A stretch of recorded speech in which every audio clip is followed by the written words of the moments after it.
నేటి నుండి రుణమాఫీ ప్రక్రియ షురు 7,000 కోట్లు జమ చేసేందుకు సిద్ధమైన సర్కార్.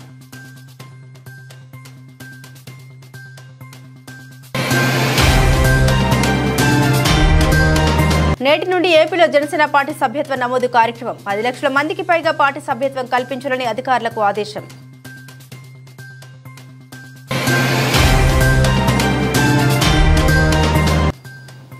నేటి నుండి తెలంగాణలో డిఎస్సి పరీక్షలు హాజరు అయిన 2,79,957 మంది అభ్యర్థులు.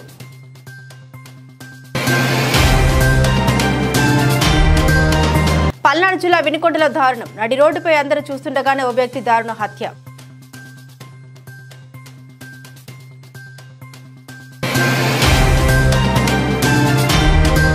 వివరాల్లోకి వెళ్తే నేటి నుండి తెలంగాణలో డిఎస్సి పరీక్షలు ప్రారంభం కానున్నాయి. వచ్చే నెల 5వ తేదీ వరకు డిఎస్సి పరీక్షలు జరగనున్నాయి. పరీక్షలకు 2,79,957 మంది అభ్యర్థులు హాజరు కానున్నారు.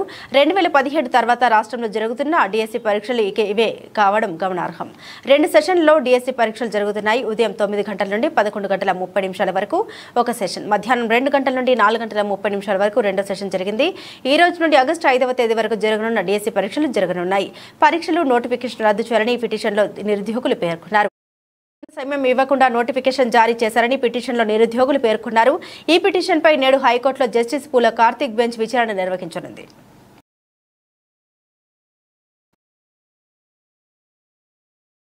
నేటి నుండి జనసేన పార్టీ సభ్యత్వ నమోదు కార్యక్రమం ప్రారంభం కాబోతుంది. నెల 18 నుండి క్రియాశీలక సభ్యత్వ నమోదు కార్యక్రమం ప్రారంభించాలని అధినేత పవన్ కళ్యాణ్ ఆదేశించారు. ఆయన ఆదేశాల మేరకు పార్టీ ప్రధాన కార్యాలయం నుండి అన్ని జిల్లాలకు సమాచారం అందించారు. ఇప్పటికే జిల్లాల నియోజకవర్గాల ఇన్ఛార్జీలు, వాలంటీర్లకు సభ్యత్వ నమోదు కార్యక్రమానికి సంబంధించిన లాగిన్లు అందించారు. నేటి నుండి గ్రామ, వార్డు, మండల స్థాయిల్లో సభ్యత్వ నమోదు కేంద్రాలు ఏర్పాటు చేసుకోనున్నారు. గత ఏడాది దాదాపు 6.5 లక్షల మంది జనసేన పార్టీ క్రియాశీలక సభ్యులుగా చేరారు. ఈ ఏడాది 10 లక్షల మందికి పార్టీ సభ్యత్వం కల్పించాలని పార్టీ నిర్ణయించింది.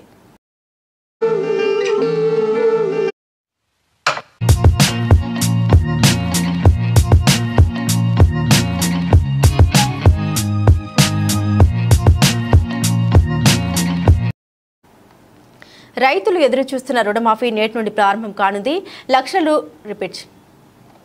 రైతులు ఎదురు చూస్తున్న రుణమాఫీ నేటి నుండి ప్రారంభం కానుంది. ₹1,00,000 వరకు రుణ బకాయిల్ని ప్రభుత్వం ఇవాళ మాఫీ చేయనుంది. సుమారు 11.5 లక్షల మంది రైతుల రుణ ఖాతాల్లో 7,000 కోట్ల రూపాయలు జమ చేసేందుకు సర్కార్ సిద్ధమైంది. రాష్ట్ర వ్యాప్తంగా లబ్ధిదారులతో రైతు వేదికల వద్ద సంబరాలు నిర్వహించేందుకు ఏర్పాట్లు చేశారు. రుణమాఫీ వేళ ముఖ్యమంత్రి రేవంత్ రెడ్డి రైతులతో వీడియో కాన్ఫరెన్స్ ద్వారా మాట్లాడనున్నారు.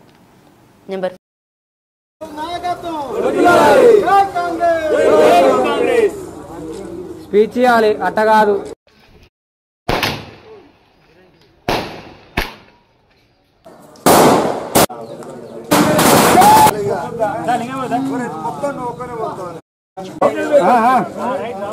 ఈరోజు మాట నిలబెట్టుకున్నందుకు మా రేవంత్ రెడ్డి గారికి మా కాంగ్రెస్ పార్టీ తరఫున, మళ్ళా గ్రామ రైతుల తరఫున ఈరోజు పాలాభిషేకం చేయండి. నిజమైన రైతులు రుణమాఫీ అయింది. వాస్తవం గత ప్రభుత్వంలో ఇచ్చిన మాట ప్రకారం చేయలేదు. అప్పుడు గింత చేసి అవి వడ్డీలకే సరిపోయినాయి. కానీ ఇప్పుడు రేవంత్ రెడ్డి మాత్రం ఏకకాలంలో ఒక్క రైతుకు ₹1,00,000 రుణమాఫీ అయింది. ఇలా 1,00,000 లోపు, కానీ వచ్చే వారం 15 రోజుల్లోగా 2 లక్షల వరకు అందరికీ రుణమాఫీలు అవుతాయి. ఇది కాంగ్రెస్ పార్టీ ఎలక్షన్ మేనిఫెస్టోలో పెట్టినందుకు, మాట నిలబెట్టుకున్నందుకు రేవంత్ రెడ్డి గారికి ధన్యవాదాలు తెలుపుతున్నాం.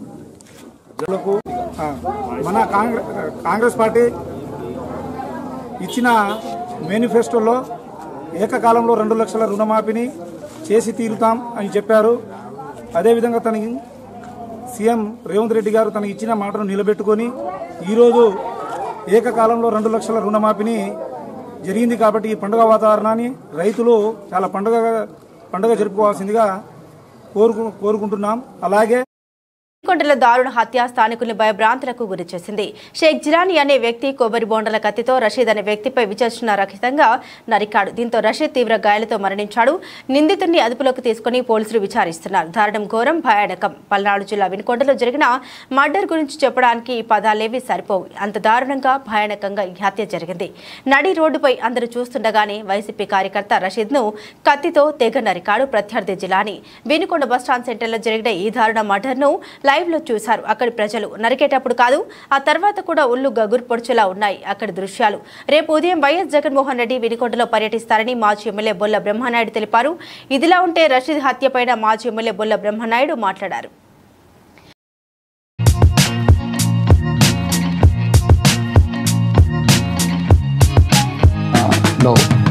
జిలానీ అనే వ్యక్తి తనకి రషీద్ అనే వ్యక్తికి ఉన్నటువంటి వ్యక్తిగత కక్షల వల్ల రషీద్ అనే వ్యక్తిని నరికి చంపడం జరిగింది.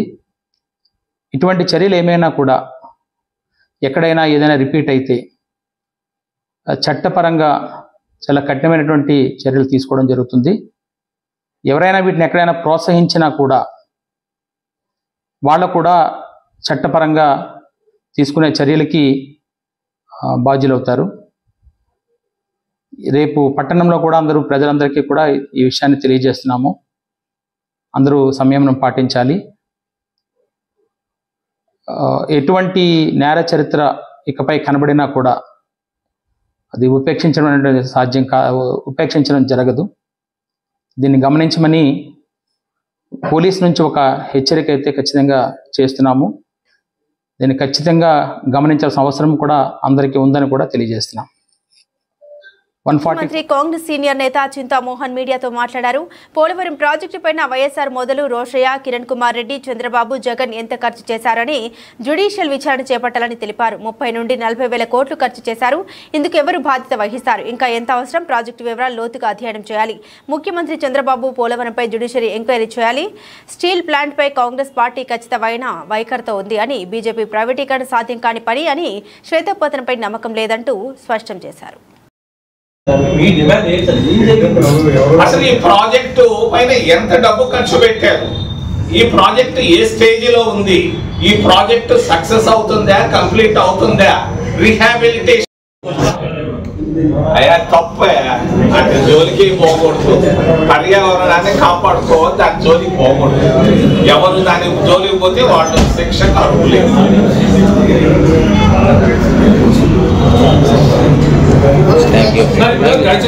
ఇటీవల జరిగిన ఎన్నికల ఫలితాలు మీరు ఏ విధంగా విశ్లేషిస్తారు సార్? అయ్యా అదేదో సామెత చెప్తారు, ఏదో పుట్టి తప్పి బయటపడ్డాడని. అది గెలుపు కాదది. అది ఆయన నిన్న ఒక ఆయన చెప్పుకొచ్చాడు, ఇది మునిగిపోయే షిప్ అని చెప్పాడు. ఆ మునిగిపోయే షిప్ ఎప్పుడు మునిగిపోతుంది అనేది నాకు తెలియదు, కానీ మొత్తానికి ఏదో ఒక రోజు మునిగిపోవడం. వ్యవహరించి ప్రజాస్వామ్యాన్ని అపహాస్యం చేసినప్పుడల్లా ప్రజాపక్షం వహించిన మహానీయుడు రామోజీరావు అని ప్రముఖులు స్మరించుకున్నారు. సికింద్రాబాద్ ఇంపీరియల్ గార్డెన్ లో బ్రహ్మకుమారి ఆధ్వర్యంలో రామోజీరావు సంస్మరణ సభ నిర్వహించారు. ఈ సభకు సినీ రాజకీయ ప్రముఖులు సహా రామోజీరావు కుటుంబ సభ్యులు హాజరయ్యారు. మాజీ ఉపరాష్ట్రపతి వెంకయ్యనాయుడు, తెలంగాణ మంత్రులు తుమ్మల నాగేశ్వరరావు, పొన్నం ప్రభాకర్, సినీ నటుడు మురళీమోహన్, సుమన్, ఎమ్మెల్యే కామినేని శ్రీనివాస్ సహా పలువురు పాల్గొన్నారు. సమయపాలన, క్రమశిక్షణతో సామాన్యునిగా అసామాన్య విజయాలతో రామోజీరావు ఎందరికో మార్గదర్శిగా నిలిచారని వక్తలు కొనియాడారు. ప్రజాస్వామ్య మూల స్తంభాల్లో ఒకటని చెప్పుకునే మీడియాను ప్రజలకు అత్యంత చేరువ చేయడంలో ఈనాడు, ఈటీవీ సారథిగా శ్రీ రామోజీరావు గారు చేసిన కృషి అనన్య సామాన్యం. మీరు ఎవరి పక్షమని శ్రీ రామోజీరావు గారిని అడిగితే చాలామంది చాలా రకాలుగా చెబుతూ ఉంటారు. ఆయన ఒక సందర్భంలో మాట్లాడుతూ నాతో నేను ప్రజల పక్షం అని చెప్పాడు. వారి జీవితాంతం ఆఖరి శ్వాస వరకు ప్రజాపక్షమే వహించారు. ప్రజాస్వామ్యానికి ప్రమాదం ఏర్పడే పరిస్థితి వచ్చినప్పుడల్లా, నేతలు నిరంకుశ ధోరణిలో ప్రజాస్వామ్యాన్ని అపహాస్యం చేసినప్పుడల్లా ప్రజాపక్షాన్ని నిలబడి ధైర్యంగా ఆ నిలబడినట్టు తీశాది శ్రీ రామోజీరావు గారు. ఈ యొక్క తెలుగు జాతికే కాకుండా భారత జాతికి కూడా మార్గదర్శకుడిగా ఈనాడు ఆయన ప్రవేశపెట్టినటువంటి ఏ పని అయినా సరే, స్థాపించినటువంటి ఏ సంస్థ అయినా సరే నెంబర్ 1గా ఉండాలనేది ఆయన కోరిక. నెంబర్ 2 ఆయనకి ఇష్టం ఉండదు. నేను సామాన్య రైతు కుటుంబంలో ఉంటే 1982లోనే నా పేరును గుర్తించి పూజ్యులు ఎన్టీ రామారావు గారికి ఇవ్వటం నాకు కూడా తెలీదు. నేను గెలిచిన తర్వాత వెళ్ళి కలిస్తే నీ పేరు నేనే పంపించాను నాగేశ్వరరావు అని చెప్పారు. 43 సంవత్సరాలుగా ఆయన చెప్పినటువంటి మొదటి మాట, నీతిగా నిబద్ధతగా రాజకీయాలు చేయండి, జీవితంలో మీకు భవిష్యత్తు ఉంటుంది అని చెప్పారు. అదే పద్ధతిలో ఆయన మాటకు అనుగుణంగా ఆనాటి పూజ్యులు ఎన్టీ రామారావు గారి బాటలో నాకు 43 సంవత్సరాలు రాజకీయాల్లో ఉండే అవకాశం వచ్చింది. ఒకసారి అమెరికాలో తానా మహాసభలు జరుగుతూ ఉంటాయి. వాళ్ళందరూ కలిసి ఒకసారి వచ్చి రామోజీరావు గారి దగ్గరికి, సార్ మీరు ఎప్పుడు రాలేదు మా దగ్గరికి, ఒక్కసారి రండి మా తానాకి కీనోట్ స్పీకర్కి మీరు రావండి అని పిలిస్తే ఆయన యాక్సెప్ట్ చేసి వచ్చారు. అప్పుడు మేము కూడా వెళ్ళాం. నేను నిష్కర్షగా మిమ్మల్ని పొగడటం కోసం రాలా, విమర్శించడానికి కూడా నేను ఇక్కడికి వచ్చాను అని చెప్పి, మీలో చాలామంది డాక్టర్లు ఉన్నారు, నేను ఒక పేషెంట్ని తీసుకొచ్చి నిలబెడతాను, మీ డాక్టర్లు అందరూ గారు అతను పరీక్ష చేసి అతను కులమేమిటో ఏమేమిటో అనేది మీరు కనుక తేల్చి చెప్పేటట్లయితే నేను మిమ్మల్ని అందరినీ కూడా ఒప్పుకుంటాను. మనం అనే దాంట్లో కులం అనేది ఉండకూడదు, కులం మతం అనేది ఉండకూడదు, అందరూ కూడా కలిసి ఉండాలి, కలిసిమెలిసి ఉండాలి, అందరూ బాగుండాలి, అందరిలో మనం కూడా ఉండాలి అని కోరుకునేటువంటి విధానం ఉండాలి తప్ప మీరు కూడా ఇంత చదువుకున్న వాళ్ళ ఇక్కడ కూడా మీరు కులాలు ఇలాలని పోట్లాడుకుంటుంటే ఎలా అని చెప్పి హెచ్చరిక కూడా చేశారు ఆయన. భారతదేశంలో ఉన్న ద్వితీయ ఉత్తమ అవార్డు పద్మవిభూషణ్ కూడా వారిని ఇచ్చి సత్కరించారు. ఈ సందర్భంగా ఈ సభాముఖంగా నేను మీ తరఫున నా తరఫున మనందరి తరఫున కోరేది, ఆయనకి భారతరత్న అనే అవార్డు ఇస్తే చాలా బాగుంటుంది, చాలా యాప్ట్గా ఉంటుంది అని. హెల్మెట్ వినియోగంపై అవగాహన కల్పిస్తూ బీచ్ రోడ్లోని కాళీమాత టెంపుల్ నుండి పోలీస్ మెస్ వరకు జిల్లా న్యాయ సేవాధికార సంస్థ ఆధ్వర్యంలో ర్యాలీ నిర్వహించారు. ఈ ర్యాలీలో జిల్లా collector M N Harendra Prasad, police commissioner S Bagchi, traffic police సిబ్బంది పాల్గొన్నారు. ట్రాఫిక్ నియమ నిబంధన తప్పక పాటించి ప్రమాదాలను నివారించవచ్చని జిల్లా కోర్టు ప్రధాన న్యాయమూర్తి అలపాటి గిరిధర్ అన్నారు. వాహనదారులు తప్పనిసరిగా హెల్మెట్ పెట్టుకోవాలని, ట్రిపుల్ రైడింగ్, ఓవర్లోడింగ్ లేకుండా ప్రయాణాలు సాగించాలన్నారు. రోడ్లపై వేగంగా వెళ్లడం, సిగ్నల్ జంప్ చేయడం లాంటివి చేస్తే కఠిన చర్యలు తప్పవని అన్నారు.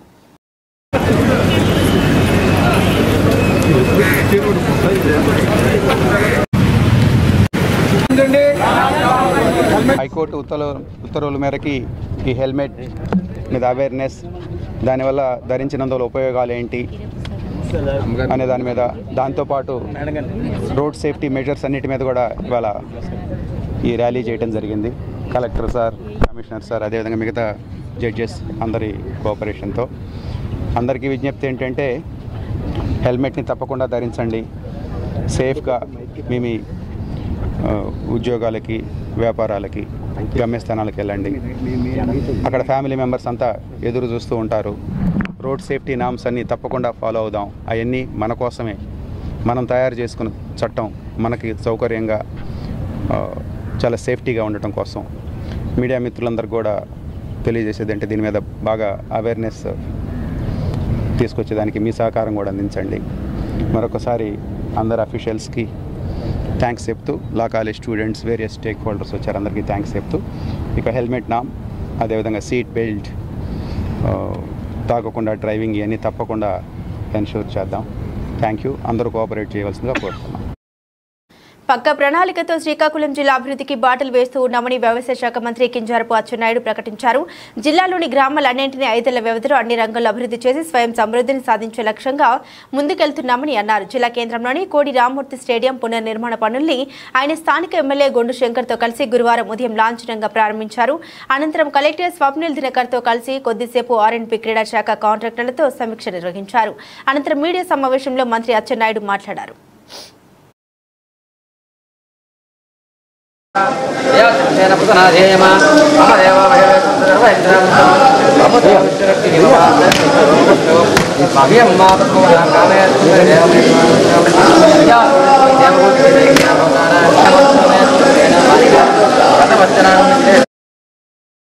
జిల్లా కేంద్రంలో ఏళ్ల తరబడి 2 ప్రధాన స్టేడియం, శ్రీకాకుళం అముదల వలస రహదారి సమస్యలు ఎప్పుడు పరిష్కారం అవుతాయోనని గత ప్రభుత్వం మీద నమ్మకం లేక జిల్లా ప్రజానికం దేవుడి మీద భారం వేసిందని, ఇప్పుడు వారి ఆశలు నెరవేరే రోజు వచ్చిందని అన్నారు. స్టేడియం పూర్తి చేసేందుకు కాంట్రాక్టర్కి 2 ఏళ్ల సమయం ఉన్నప్పటికీ 9 నెలల్లో పూర్తి చేయాలని కోరామని, ఏడాదిలోపే పూర్తి చేసే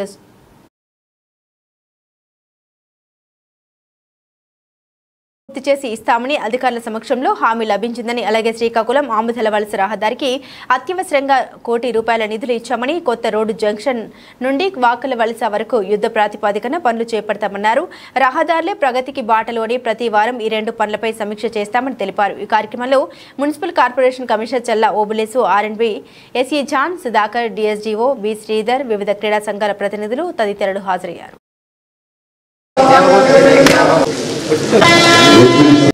మాట్లాడి మళ్ళీ కాంట్రాక్ట్స్ తో మాట్లాడారు.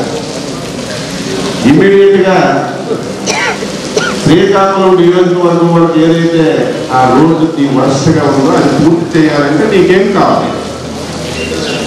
ప్రభుత్వం నుంచి డబ్బులు రావడానికి ఆలస్యమైన మేము లోకల్ గా ఏర్పాటు చేస్తాం. నువ్వు ఎట్టి పరిస్థితుల్లో పనులు చేయాలంటే నాకు విటమిన్ ఇప్పించండి సార్, చేస్తామని చెప్పారు. మేమిద్దరం మాట్లాడి విటమిన్ ఎక్కడ దొరుకుతుందో చూసి వాళ్ళతో చెప్పి మేము సూర్యుని ఇచ్చి ₹1 crore విటమిన్ అని అప్పచెప్పి పనులు ప్రారంభించాం. అంటే అధికారంలో ఉన్నటువంటి వ్యక్తులు అనుకుంటే జరగనిది ఉండదు. అందులో ప్రాధాన్యత ఉంటుంది. చాలా మంది చాలా పనులు అడుగుతారు. అన్ని ఒకసారి చేయాలంటే ఏ ప్రభుత్వానికి ఏ నాయకుడికి సాధ్యపడదు. కానీ ఎక్కువ శాతం ప్రజలు ఇబ్బంది పడుతున్నటువంటి సమస్యలు అత్యంత ప్రాధాన్యతగా తీసుకొని పూర్తి చేయవలసిన బాధ్యత ప్రభుత్వం పైన, నాయకులపై ఉంటుంది.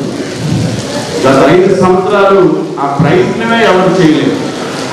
ఒక్క రోజు లేదు.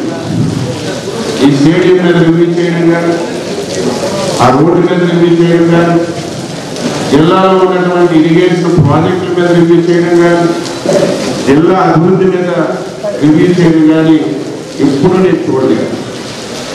మీకు ఒక బెస్ట్ ఎగ్జాంపుల్,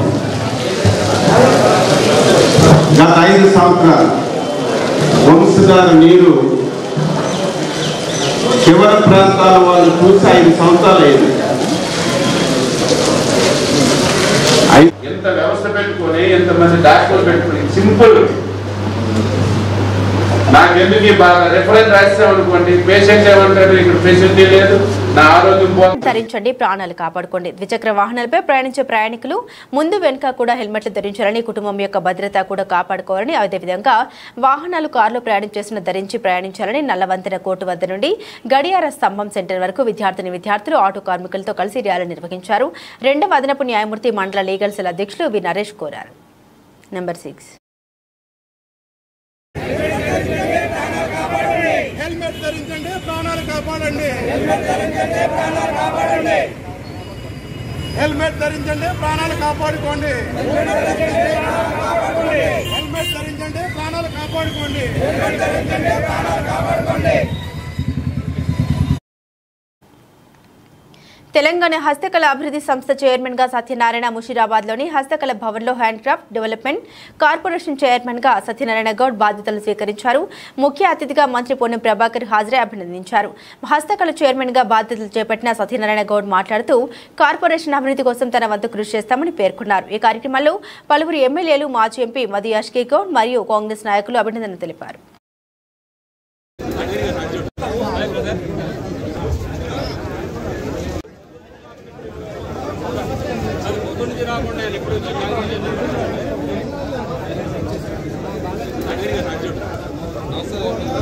మాతో పాటు శ్రమలో ఉన్నాడు, మనోడు కూడా రాశాడు. మనోడు కూడా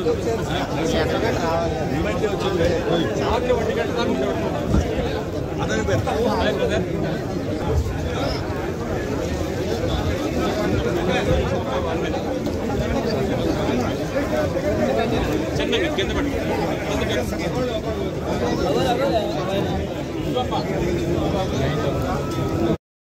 హైదరాబాద్ సైన్స్ సింపోజియం కు ఇంకా 1 నెల సమయం ఉంది. లాస్ limited pharma news repeat pharmacy regulatory సమర్పణ కోసం నిపుణులైన సైంటిఫిక్ రిస్క్ అసైన్మెంట్లను అందించడానికి లాసా లిమిటెడ్ హైదరాబాద్లో కాన్ఫరెన్స్ నిర్వహించారు. లారస్ ల్యాబ్స్ సంస్థ గెస్ట్ స్పీకర్ ముజఫర్ ఖాన్ మాట్లాడుతూ నైట్లో సమైన్ రిస్క్ అసైన్మెంట్, ICH M7 నియంత్రణ వ్యూహాలు, NDSRIల కోసం ఆమోదయోగ్యమైన ఇంటెక్ పరిమితుల్ని ఏర్పాటు చేయడం మరియు మరిన్నింటి గురించి చర్చించడానికి అత్యుత్తమ లైనప్ స్పీకర్లను ఇవాళ ప్రకటించినందుకు మేము సంతోషిస్తున్నట్లు తెలిపారు. ఈ కార్యక్రమంలో US FDA అధికారి Barbara Scott, Teva speaker Raphael Nudelman, అమ్మా group speaker Martin Walter, Specta Consultoria నటర్నల్ సెక్రటరీ తదితర ఫార్మాసిటికల్ నిపుణులు పాల్గొన్నారు. From a different perspective you speak. Okay. Yeah. Hi, my name's Emma and I work in marketing at LASA. It's been great organising this event and seeing it come to life. There's been so many people, everybody's so friendly, and I've had just such a great time all around. Farhan and I work in Laurus Labs Limited, India. I was the guest speaker in this LASA's first of its kind symposium in India. I have huge respect for the initiative that LASA Limited has taken, and it was actually a free of cost seminar, and the knowledge that was exchanged is phenomenal on the sensitized topic of nitrosamines. So Dr. David is considered as the father of nitrosamines. He and we also had Dr. Rafael Nudelman and Dr. Chris Barber, and also I'd like to thank the LASA team and Dr. Rafael. It was very nice. Should I say my name or something? Okay. Okay. Assessments. I really appreciate to be in contact with a lot of people from India here. It was my first time, and I'm very glad to be here as well. So it was a perfect moment to change a lot of knowledge and share some information as well. Thank you.